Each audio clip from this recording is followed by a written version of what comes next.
Jon Jones has just surprised everyone by admitting he was wrong in how he handled the Tom Aspinall situation.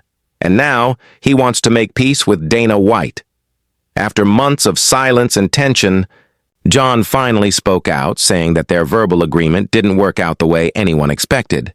And he knows he could have handled things better. Jones said he wants to sit down with Dana face-to-face, apologize, and move past the drama so they can get back to doing what they do best, putting on massive fights and entertaining the fans. He even joked, "When Dana's feeling me, I'm probably one of his favorite fighters. But when he's not, I'm the reason he's rocking that bald head." Meanwhile, Dana White has confirmed that the Aspinall versus Gane rematch will go down the moment Tom is medically cleared. Aspinall is home recovering right now, and once he's ready, the UFC wants to lock that fight in immediately, setting up one of the most anticipated heavyweight rematches in years. Their first clash ended in chaos, but before the injury, it was shaping up to be a highly competitive war. Fans can't wait to see it run back. All right, let's hear exactly what Jon Jones had to say. I think my most immediate goal is to try to be on the White House card. Okay. And you talking to Dana? How is he feeling? I'm giving Dana his space. Dana has changed my life. Yes, he has changed my life. He's changed my children's lives. Yeah.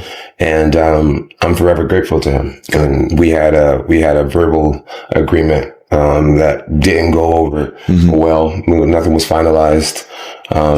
But I do admit guilt, not guilt, but I was wrong. You'll make it right at the White House. The way things went down, I was wrong. And I wish that I could see him face to face and just apologize to him, and so that we can let bygones be bygones and get back to making some major money for the sport and really entertaining. Now let's talk more about the Aspinall versus Gane rematch drama.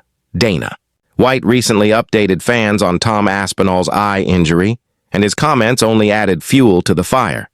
According to Dana, there's no detached retina and no structural damage. The eye is medically fine, but instead of calming the debate, it made some fans double down, insisting Tom could have pushed through and accusing him of quitting.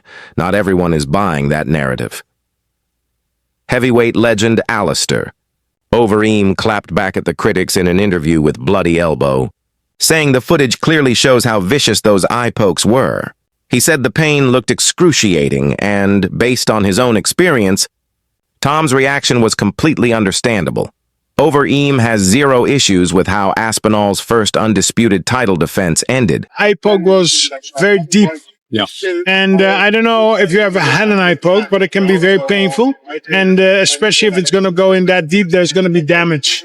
And even if there would not be permanent damage, even if it would be a bruise, it's very... Still, fans are pointing out that we've seen fighters push through even worse eye pokes in the past. Daniel Cormier dealt with one against Stipe Miocic in a championship fight and kept going. Yuri Prochaska has also said he would have continued no matter what. But every fighter is different. Every injury is different. All right, let's roll the Dana White footage. Dana, what about heavyweight champ Tom Aspinall? And what was your reaction to seeing that? And how's he doing physically right now?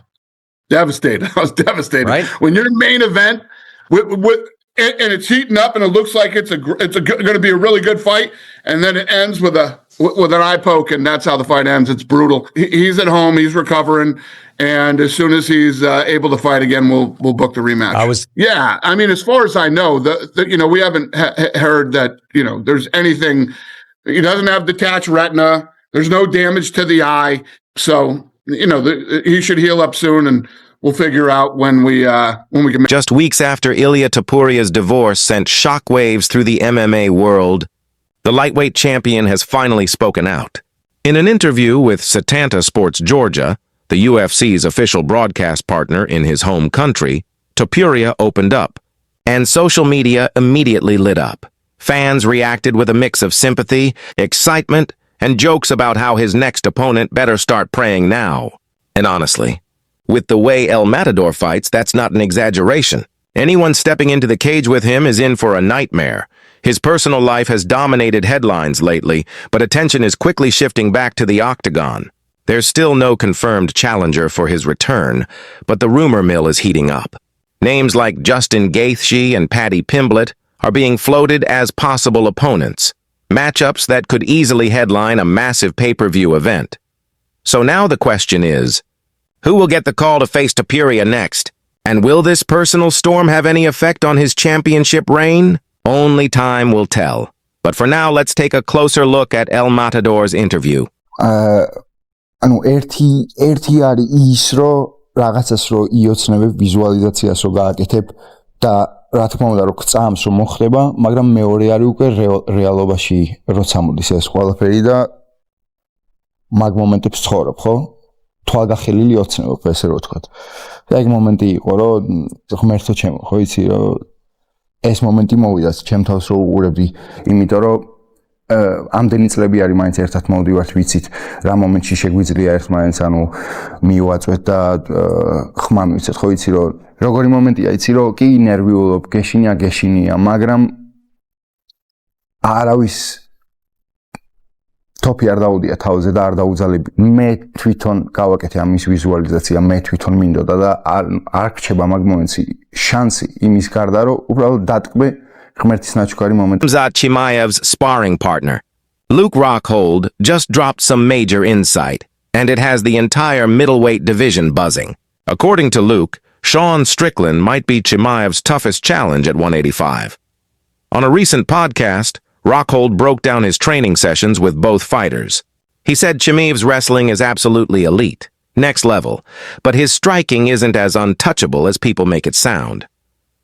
Then he praised Strickland, calling him sharp, unpredictable, and dangerous, the kind of style that could give Khamzat real problems. Right now, Chimaev is targeting a March or April 2026 return to defend his middleweight title against Nassourdine Imavov. Meanwhile, Strickland prepares for Anthony Fluffy Hernandez in a brutal title eliminator. The stakes are sky high. This division is about to explode. On the other side of the rankings, Reinier de Ridder, who was heavily criticized for the corner stoppage against Brendan Allen, has revealed that recent blood tests came back with serious concerns. He didn't share details, but says the UFC might not clear him to fight again. Some analysts think multiple weight cuts in a single year pushed his body past the limit. Still, he insists he wants Paulo Costa sometime in 2026. Now, the real question is, what does Luke Rockhold know that we don't? I hate to say it, but Strickland should win a fight, but he's probably the toughest test for him. Wow, and I don't think you're the biggest fan of Strickland. I'm not a fan, but he's annoyingly hard to hold down. Sean Strickland? Yeah. When did you roll with him? He's not that good on the ground, but he can get up. He just, and that's the biggest thing with Khamzat. You cannot stay. But think about that fight, though. Think about that fight, though. If it's going to be Sean Strickland getting up over and over again, because he's not going to get tired. Yeah, and Khamzat not going to get tired. Khamzat's invincible. Khamzat, like it's like he's got to get comfortable on the feet. If he can't keep a guy down, it could be tough. What about the fact that Khamzat and Sean Strickland have trained before at Extreme Couture? They're Mexican and everything. You think that makes it worse? That plays a role in both their heads. Because I see Sean Strickland talking very loud. He's talking like he knows he can do something. So we'll see. Who's Sean Strickland? Yeah. Do you think that's confidence? Is that to sell the fight? Sean Strickland doesn't seem scared of anybody. No, I don't think he is. That's all for today from MMA Psycho. Thanks for watching. Make sure to hit that like button and subscribe for your daily dose of MMA updates. Music.